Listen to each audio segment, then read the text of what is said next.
Di sini saya akan membahas tentang SDSL, Symmetric Digital Subscriber Line atau SDSL.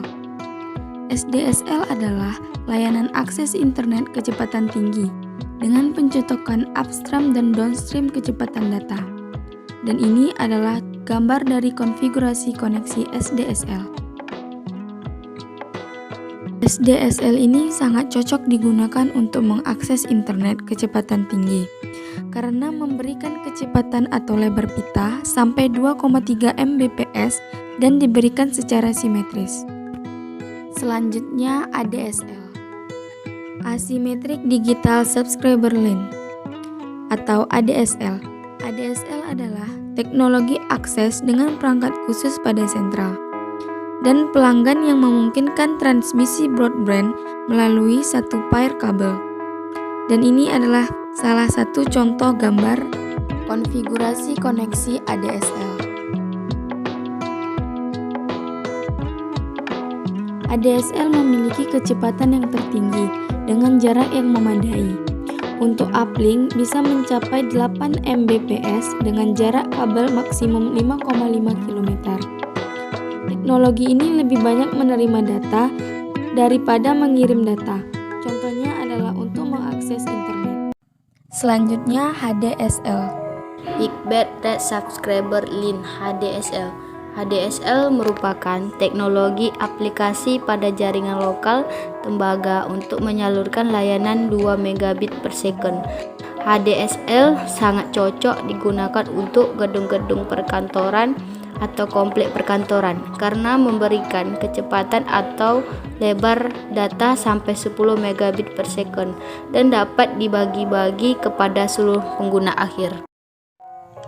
HDSL ini memakai dua pasang twisted kabel yang akan membawa data dengan kecepatan 1,544 megabit per second upstreaming dari pelanggan ke jaringan dan downstreaming dari jaringan ke pelanggan. Selain itu, teknologi HDSL juga menggunakan 3 pasang twisted kabel dengan kecepatan 2,48 megabit per second dengan rata-rata hingga 12 kaki. Selanjutnya FDSL, Very Rapid Digital Subscriber Line atau FDSL.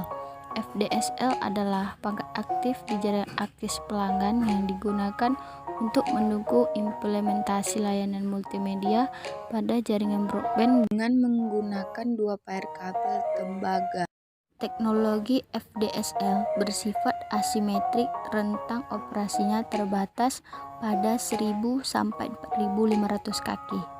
Tapi ia dapat menangani lebar pita rata 13 megabit per second sampai 502 megabit per second untuk downstream dan 1,5 megabit per second sampai 2,3 megabit per second untuk upstreamingnya melalui sepasang kawat tembaga pilin. Penilaian diri. Baiklah, di sini saya akan membahas tentang konsep dasar DSL. Konsep dasar DSL adalah teknologi yang menyediakan penghantar data digital melewati kabel yang digunakan dalam jarak dekat. Apa saja komponen-komponen DSL? DSL transceiver terdiri dari high pass, yaitu filter HPF dan low pass, sedangkan filter LVF berfungsi memisahkan baseband dan frekuensinya lebih tinggi. Dan filter ini juga digunakan untuk memisahkan jalur data dan jalur suara. Cara kerja DSLAM adalah sebagai berikut. 1. DSLAM memisahkan frekuensi sinyal suara dari trafik kecepatan tinggi serta mengontrol dan merutenya trafik digital subscriber line (DSL) antara perangkat dan user seperti router, modem, network interface card dengan jaringan penyediaan layanan. 2. DSLAM menyalurkan data digital memasuki jaringan suara PSTN ketika mencapai DCO Central Office. 3. DSLAM mengalihkan kanal suara biasanya dengan menggunakan splitter sehingga sinyal tersebut dapat dikirim melalui PSTN dan kanal data yang sudah ada kemudian ditransmisikan melalui DSLAM. 4. Setelah menghilangkan sinyal sinyal suara analog, DSLAM mengumpulkan sinyal-sinyal yang berasal dari end user dan menyatukan menjadi sinyal tunggal dengan bandwidth yang berlebar melalui proses multiplexing. 5. Sinyal yang sudah disatukan ini disalurkan dengan kecepatan Mbps ke dalam kanal oleh peralatan switching backbone melalui Network Service Provider (NSP). 6. Sinyal yang dikirimkan melalui internet atau jaringan lain muncul kembali pada CO yang dituju, di mana DSLAM yang lain menunggu. 7. DSLAM bersifat fleksibel dan bisa mendukung berbagai macam DSL yang terdapat dalam sebuah CO, dan juga bisa mendukung berbagai protokol dan modulasi seperti modulasi CAP dan DMT. 8. DSLAM juga menyediakan routing maupun penomoran IP secara dinamik untuk pelanggan dalam kurung end user. 9. Jika tidak tersedia tempat di dalam MDF atau ternyata jarak antara sentral dan pelanggan terlalu jauh, solusinya adalah dengan menggunakan mini DSLAM.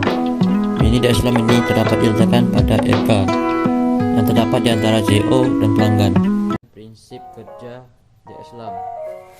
Prinsip kerja DSLAM adalah dengan memisahkan frekuensi sinyal suara dari trafik kecepatan tinggi serta mengontrol dan merutekan trafik digital subscriber line atau DSL antara perangkat end user seperti router, modem, network interface card dengan jaringan penyediaan layanan.